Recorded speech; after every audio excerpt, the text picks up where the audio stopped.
ప్రమాణం చేసి చెప్తున్నాను.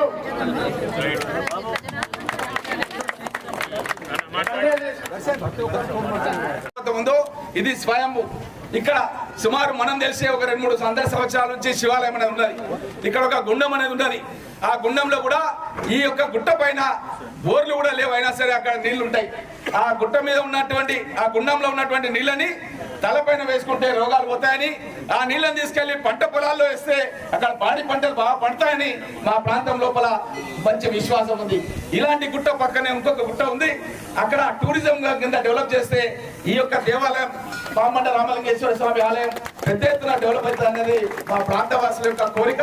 కాబట్టి నేను సీనియర్ మంత్రులు ఇక్కడ ఉన్నారు కాబట్టి మీరు తప్పకుండా కొండ సురేఖ గారికి కూడా చెప్పి తప్పకుండా ఈ ఆలయ అభివృద్ధికి ఒక 100 కోట్ల రూపాయలతో ఒక ప్రణాళిక తయారు చేసి ఒక మాస్టర్ ప్లాన్ కూడా తయారు చేసి ఇక్కడ కాటేజెస్ నిర్మాణం చేయడం, అదేవిధంగా దానికి సంబంధించిన ఒక మాస్టర్ ప్లాన్ లోపల మన కాలక్షేప మందిరం కూడా ఇక్కడ కన్స్ట్రక్షన్ గతంలో నేను ఎమ్మెల్యే ఉన్నప్పుడు శాంక్షన్ చేయించిన అది అట్లనే ఆగిపోయినాయి.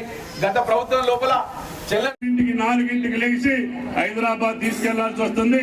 నాకు ఇక్కడ పండ్ల మార్కెట్ ఒకటి ఏర్పాటు చేయండి, తప్పకుండా హైదరాబాద్ వర్తకుడు వచ్చి నా దగ్గర కొనాలి తప్ప నా రైతు హైదరాబాద్ వెళ్లకుండా చూడండి అని చెప్పారు. తప్పకుండా వెంటనే పరిశీలించి కలెక్టర్ గారికి కూడా చెప్పాం. ఏ ప్రాంతంలో బాగుంటుంది, ఎక్కడ పెడితే ఆ మార్కెట్ కి అవకాశం ఉంటుంది, అక్కడ కోల్డ్ స్టోరేజ్ పరిస్థితులు కానీ ప్రాసెసింగ్ యూనిట్లు కూడా ఉంటే పంట పండించినటువంటి రైతు యొక్క పంట నష్టం పోకుండా ఉండాలి.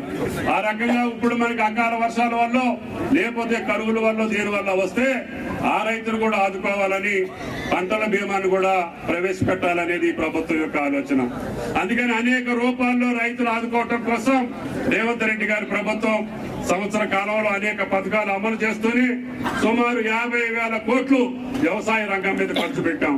కాబట్టి మీరు కూడా కష్టపడి పంట పండించారు. అందుకని ఇవాళ భారతదేశంలో అత్యధికంగా వరి పండించినటువంటి నా రైతు తెలంగాణ రైతన్న ఈ రోజు నిటారుగా నిలబడి నేసం మీద చేసుకొని చెప్పగలిగేటటువంటి స్థితిలో ఈ రోజు తెలంగాణ ఉంది. అన్ని పంటల్లో కూడా మనమే నెంబర్ 1 ఉండాలి. సీతక్క చెప్పింది, ఒకే పంటతోటో ఒకే వ్యవహారంతోటో ఈ రోజు మన కుటుంబాలు సాగే పరిస్థితి లేదు. అన్ని ఖర్చులు పెరిగిపోయినాయి. మన తాతదండ్రులు పండించినట్టుగా ఏదో మామూలు పంటలు పండిస్తే మన ఖర్చులకై సరిపోయేటట్లు లేవు. కాబట్టి దయచేసి ఎక్కడ రాష్ట్రంలో ఎక్కడ మంచి పంటలు జరుగుతున్నాయి, ఏ ఆదాయం వస్తుంది, ఏ పంట పండిస్తే మన కుటుంబం స్థిరంగా నిలబడగలుగుద్ది, ఆ కుటుంబం బిడ్డను చదివించుకోగలుగుద్ది, ఆ బిడ్డ చదువుకుంటే ఆ కుటుంబం యొక్క స్థితిగతులు ఏంటో మీరు చదువుకున్న కుటుంబాలను మీరు చూస్తున్నారు. ఇప్పుడు రామ్మోహన్ రెడ్డి గారి శ్రీ రామలింగేశ్వర స్వామి కమిటీగా ప్రమాణ స్వీకారం చేసినటువంటి చైర్మన్ గారికి, డైరెక్టర్లకు, అందరికీ పత్రికా మీడియా సోదరులకు శుభాకాంక్షలను తెలియజేస్తా ఉన్నాను. రామ్మోహన్ రెడ్డి గారి గురించి నాకంటే మీకు అందరూ తెలుసు, కానీ ఆయన ఓడిపోయినా కూడా ఈ నియోజకవర్గంలో ఉన్నటువంటి సమస్యలను అసెంబ్లీలో మాట్లాడమని అనేక సార్లు నా దగ్గర తీసుకురావడం జరిగింది. అట్లా మరి కోడి భూములకు సంబంధించి కానీ ఇతరత్ర ఏ సమస్యలను అభివృద్ధికి సంబంధించి కానీ డాటా తీసుకొచ్చి అక్క మా గొంతు వినిపియండి, మా ఏరియా గొంతు అని చెప్పేవారు. అట్లా కోడి భూముల గురించి కూడా మాట్లాడడం జరిగింది. కాబట్టి మీకెవరికి కూడా డౌట్ లేదు, ఆయన నిరంతరం ఈ నియోజకవర్గాన్ని అభివృద్ధి చేయాలనేటువంటి తపనతోటే ఉంటాడని మీ అందరికి కూడా తెలియజేస్తూ, అదే విధంగా ఈ రోజు మంత్రి గారికి ఇచ్చింది ఏదైతే ఉందో ఎండోమెంట్ మినిస్టర్ గారికి ఖచ్చితంగా నా ద్వారా వారికి అందజేస్తానని తెలియజేస్తూ, ఇక కలెక్టర్ గారి గురించి అయితే చెప్పని అవసరం లేదు.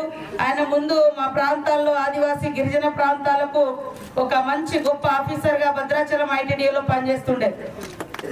అప్పుడు ప్రమోషన్ రాకముందు నేను ఒక మాట అడిగిన, సార్ మా ఏరియాకు రండి, మా ములుగు జిల్లాకు బాగుంటుంది. లేదు మేడం, నాకు కలెక్టర్ కంటే ముందు ఈ ఏరియాలో చాలా ఇన్నోసెంట్ ట్రైబ్స్ ఉన్నారు, పేదవాళ్ళు ఉన్నారు, వాళ్ళ జీవితాల కోసం నేను మార్పు తీసుకురావడం కోసం కొన్ని ప్రణాళికలు చేసుకున్నా, అవి కంప్లీట్ అయిన తర్వాతనే వస్తా అని చెప్పిండు. కానీ ఇక సీఎం గారు ఇక్కడ తీసుకురావడం జరిగింది. చాలా అద్భుతంగా పనిచేస్తాడు. తుమ్మల నాగేశ్వరరావు గారికి కూడా పెద్దలకు వారి గురించి తెలుసు, మంచి ఆఫీసర్. ఇందాక అన్నట్టుగా గా ఎప్పుడో పెండింగ్ ఉన్నటువంటి సమస్య అధికారులు ప్రజాప్రతినిధులు కోఆర్డినేషన్ తో ఉంటే ఖచ్చితంగా అద్భుతాలు సృష్టించగలుగుతారు. కాబట్టి మేమందరం కూడా ఈ ప్రాంత అభివృద్ధికి మన సీఎం గారు కూడా స్వయాన ఈ డిస్ట్రిక్ట్ నుంచే ఉన్నారు కాబట్టి మీకు తప్పకుండా అభివృద్ధి అత్యధికంగా జరుగుతుందని తెలియజేస్తూ రామలింగేశ్వర స్వామి గారి యొక్క దీవెనలు ఈ ప్రాంతం మీద మనందరి మీద ఉండాలని కోరుకుంటూ శుభాకాంక్షలు, ధన్యవాదాలు.